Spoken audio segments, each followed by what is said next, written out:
Hi అండి, welcome back to our channel బండీస్ kitchen. ఈరోజు వీడియోలో పాల పూరీల్ని ఎలా ప్రిపేర్ చేసుకోవాలో చూపించబోతున్నాను. ఈ రెసిపీని ఒక్కసారి ట్రై చేసి చూడండి. చాలా అంటే చాలా టేస్టీగా ఉంటుంది అండ్ ఎంతో హెల్తీ కూడా.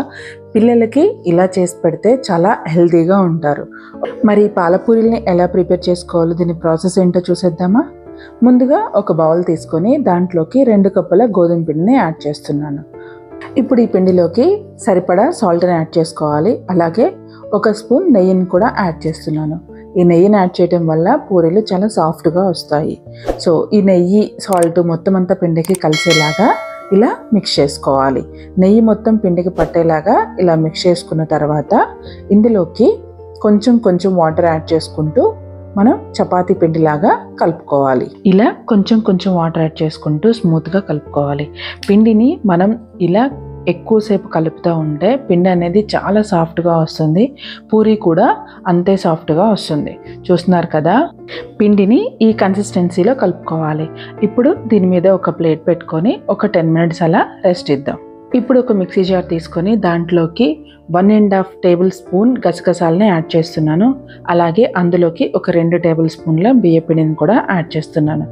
ఈ గసగసాలు మెత్తగా అయిపోయేలాగా మనకి పిండి ఎంత సాఫ్ట్గా ఉంటుందో అంత సాఫ్ట్గా అయ్యేలాగా గ్రైండ్ చేసుకోవాలి.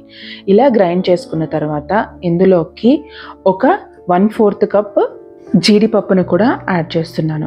ఈ జీడిపప్పు కూడా మంచిగా మెత్తగా గ్రైండ్ అయ్యేలాగా మళ్ళొకసారి మిక్సీ చేసుకోవాలి. ఇలా మెత్తగా గ్రైండ్ అయిపోయిన తర్వాత ఇందులోకి కొంచెం కొంచెం వాటర్ యాడ్ చేసుకుంటూ మెత్తగా పేస్ట్ లాగా చేసుకోవాలి. చూస్తున్నారు కదా, ఈ కన్సిస్టెన్సీలో ఉండాలన్నమాట. ఇలా అయిపోయిన తర్వాత ఇప్పుడు దీన్ని పక్కన పెట్టేసుకుందాం. ఇప్పుడు స్టవ్ మీద ఒక మందపాటి కళాయిని పెట్టుకొని దాంట్లోకి గసగసాలు కాజు మిశ్రమాన్ని ఇందులోకి యాడ్ చేసుకోవాలి. ఇది యాడ్ చేసుకున్న తర్వాత ఇందులోకి ఒక 1/2 లీటర్ పాలను కూడా యాడ్ చేస్తున్నాను. నేను పచ్చి పాలనే యాడ్ చేస్తున్నానండి. సో ఇలా పాలను కూడా యాడ్ చేసుకున్న తర్వాత ఇది మొత్తం అంతా మరిగి దగ్గర పడేంత వరకు వీటిని మరిగించుకోవాలి. ఇలా మధ్య మధ్యలో కలుపుతూ ఉండాలి. మొత్తం అంతా దగ్గర పడాక ఇలా ఒక 3/4 కప్పు షుగర్ని ఇందులోకి యాడ్ చేస్తున్నాను. షుగర్ అనేది మన స్వీట్నెస్ని బట్టి యాడ్ చేసుకోవాలండి. మీకు తక్కువ తినాలనిపిస్తే దీనికి ఒక 1/2 కప్ షుగర్ని యాడ్ చేసుకుంటే సరిపోతుంది. షుగర్ మంచిగా ఎక్కువ తినేవాళ్ళు, పర్ఫెక్ట్గా ఉండాలి అనుకున్న వాళ్ళు 3/4 కప్ని యాడ్ చేసుకుంటే పర్ఫెక్ట్గా సరిపోతుంది. దీంట్లోకి ఒక 1 స్పూన్ ఎలాచీ పౌడర్ కూడా యాడ్ చేస్తున్నాను. సో మొత్తం అంతా ఇలా మిక్స్ చేసుకున్న తర్వాత షుగర్ అంతా కరిగిన తర్వాత దీన్ని పక్కన పెట్టుకొని చల్లారనిద్దాం. ఈలోపు మనం పూరీలు చేసుకుందాం. సో ఈ పిండిని ఒకసారి పైన అలా కలిపిన తర్వాత ఒక చిన్న చిన్న ముద్దలుగా తీసుకొని బాల్స్లా చేసుకోవాలి. మనకి చిన్న పూరీలు కావాలి కాబట్టి చిన్న చిన్న బాల్స్లా చేసుకోవాలి.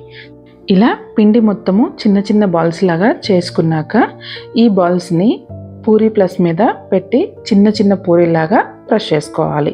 ఇలా పూరీ ప్లస్కి ఫస్ట్ అటు ఇటు ఆయిల్ రాసుకోవాలి.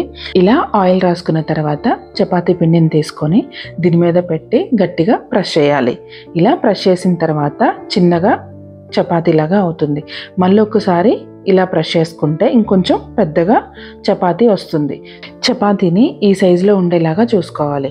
ఇప్పుడు దీన్ని మళ్ళీ పూరీ ప్లస్ మీద పెట్టి ఇలా ఫోర్క్తో చిన్న చిన్నగా హోల్స్ చేసుకోవాలి. ఇలా హోల్స్ చేసుకుంటే పూరీ అనేది పొంగకుండా ఉంటుంది. ఇలా మొత్తం అన్ని పూరీలు చేసుకున్న తర్వాత ఇప్పుడు మనం వీటిని డీప్ ఫ్రై చేసుకుందాం.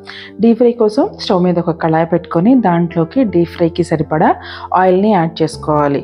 ఈ ఆయిల్ హీట్ అయిన తర్వాత ఈ పూరీని తీసుకొని ఆయిల్లో వేసేసి మంచిగా కాల్చుకోవాలి.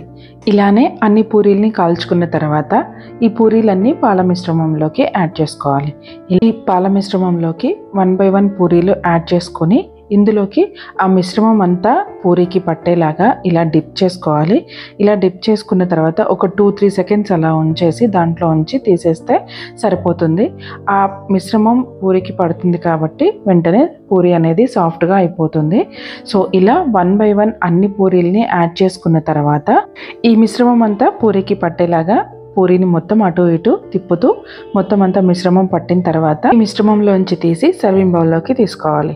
అంతే అండి, ఎంతో టేస్టీగా చాలా హెల్తీగా ఉండే ఈ పాల పూరీలు రెడీ అయిపోయాయి. ఈ రెసిపీ మీకు నచ్చినట్లయితే ఒకసారి ట్రై చేయండి. ఎలా వచ్చిందో నా కింద కామెంట్ చేయండి. అలాగే నా వీడియో మీకు నచ్చినట్లయితే లైక్ చేయండి, మీ ఫ్రెండ్స్ అండ్ ఫ్యామిలీకి షేర్ చేయండి. మరిన్ని వీడియోస్ కోసం నా ఛానల్ని సబ్స్క్రైబ్ చేసుకోవడం మాత్రం మర్చిపోవద్దు. Thank you for watching.